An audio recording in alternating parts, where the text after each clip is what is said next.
Hey everybody, Mr. Gibson here. So I am recording this video to go over the summary pages for Unit 2.1, the electronic structure of the atom. So um, yeah, as you can see, I've kind of already typed these in here, so I'm just going to go ahead and explain them. And again, this is not for you to fill in for the first time. This is for you to have already tried to fill in, and now you're watching this video to check and see if you got the right answers. Okay, so number one, Erwin Schrödinger developed the quantum mechanical model, our most recent model of the atom, in 1926. Okay, it's also known as the electron cloud model. You can use quantum mechanical or electron cloud. I'm fine with either. With the quantum mechanical model, is it possible to know the exact location of an electron? No. We're just dealing with the probability of where an electron is around the nucleus of an atom. So where it's probably at, not exactly where it's at. Okay? Because of Heisenberg's uncertainty principle, we don't know exactly where it's at. So that's number 4. Werner Heisenberg also made important contributions to the quantum mechanical model with his uncertainty principle, or the Heisenberg uncertainty principle, which tells us we cannot know the position and speed of an electron exactly. Okay? Schrödinger developed a series of equations called wave equations to calculate the probability of finding an electron within a certain volume, which is represented as a fuzzy cloud around the nucleus. And we know the electrons are somewhere in that cloud. Now, you will not have to do wave equations. You simply get to benefit from them because everything we're going to talk about basically from here forward in this unit is possible because he did these wave equations. But yeah, if you get on the PhET simulation, you can even see if you hit cloud for the build an atom simulation, you can see when we look at an electron in the quantum mechanical model, we just see a cloud of electrons around the nucleus. Okay. Number 6, when the wave equations are solved, there are several wave functions known as atomic orbitals. Now, what are atomic orbitals? They're specific volumes of space around the nucleus where we have a chance of finding an electron. I like to think of them as this. They are the different possible locations or different possible paths in which we would find an electron around an atom. Okay? Now, up until this point, you have only experienced, when it comes to electrons, just plain old energy levels. Okay, energy level 1, 2, 3, 4. We talked about what happens when electrons go up energy levels, down energy levels. Well, it's about to get a little more complicated, but I think you guys can handle it. So there are 3 levels of organization within each energy level. Okay. Well, the first one here, A, you have the main energy level or the principal energy level. Okay. Now, for each energy level, you then have a certain number of sublevels. Okay, and those sublevels are represented with 4 letters: S, P, D, and F. And then each of those sublevels, each of those letters, have a specific number of orbitals or a specific number of different locations the electrons could be in space. Okay, so those are the 3 levels of an energy level for electrons. You've got the main energy level, the sublevel S, P, D, or F, and then the orbitals within that sublevel. Number 9, what 2 things do the principal energy level tell us about the electron? They tell us the energy the electron can have and the size of the orbitals. Number 10, what do sublevels tell us? The ways that energy level can be divided, and they also can kind of tell us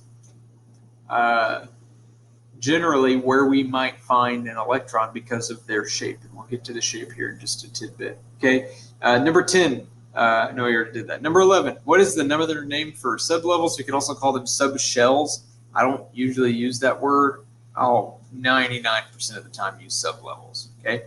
Number 12. What are the 4 types of sublevels? I already said this. You've got S, P, D, and F.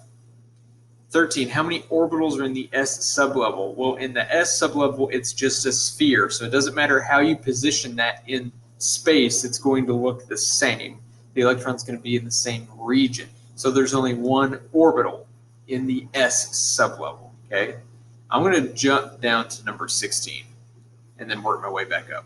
So it says how many orbitals are in the P sublevel? Well, the P sublevel looks like a dumbbell. It looks kind of like this, which actually doesn't look like a dumbbell, but they named it the dumbbell. I don't particularly know why.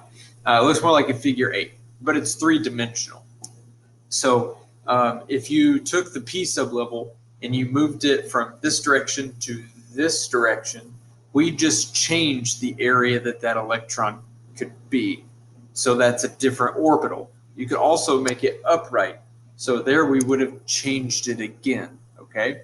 So there are three different possible positions for that shape where we could find electrons. That's why the p sublevel has three orbitals. There are three different places the electron could be. Number 15, how many orbitals are in the d sublevel? 5 are in the d, and then 7 are in the f sublevel. So s, p, d, f sublevels have 1, 3, 5, 7 orbitals. Okay. Number 17, the number of sublevels depend on the value of the principal energy level. So for example, energy level 1 can only have one sublevel, 2 can have 2, 3 can have 3, 4 can have 4, all 4 letters, SPDF. And then 4 and up actually can have all 4. 5 doesn't have 5, there aren't 5 sublevels. Okay. Number 8, what is the maximum number of electrons each orbital or each position can hold? It's 2. Okay, so if D has five orbitals, each orbital can only hold 2 electrons, so that stands to reason that D can hold up to 10 electrons, okay?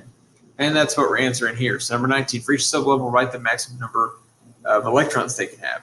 So if S has one orbital and each orbital has 2 electrons, how many electrons does S have? 1 times 2, that's 2, okay? P can have 3 orbitals. Each orbital holds 2 electrons, therefore P can hold 6 electrons. Now they don't have to hold that many, but they can hold up to that many, okay? D has 5 orbitals, so it has 10 electrons. F has 7 orbitals, so it has 14 electrons max, okay? 20, what is the shape of the S orbital? It is a sphere. S sphere, I remember that because they start with the same letter, okay? What is the shape of the P orbital? It's a dumbbell or maybe a peanut, but most places where you'll see where it asks you about this will have the answer dumbbell, okay? The D orbital kind of looks like a flower. I think it looks like a 4-leaf clover, honestly. And then F just looks freaky. Look at freaky F down here, okay? Number 24. For which of the following sublevels, what is the principal energy where we first see these sublevels? So S we can see in energy level 1. Every energy level has sublevel S, okay? I'm going to go kind of out of order here. So P over here at letter B. P shows up in the second energy level. The first energy level does not have the P sublevel, okay? So P is from 2 and up. Starting at energy level 3, we start getting D sublevels.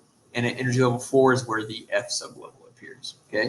And then we're just going to match these sublevels to their shape. So A, we've got a sphere, so that's S. Boom, done, easy. B, we've got a 4-leaf clover here, so that's D, okay? Or if you think flower, maybe like a daisy or something like that. I don't know. That's a stretch. C, we've got a dumbbell shape here, or like an infinity sign, or like a peanut, so that's P. D, we've got this shape here, which is another kind of weird shape that it can be. So that's D. One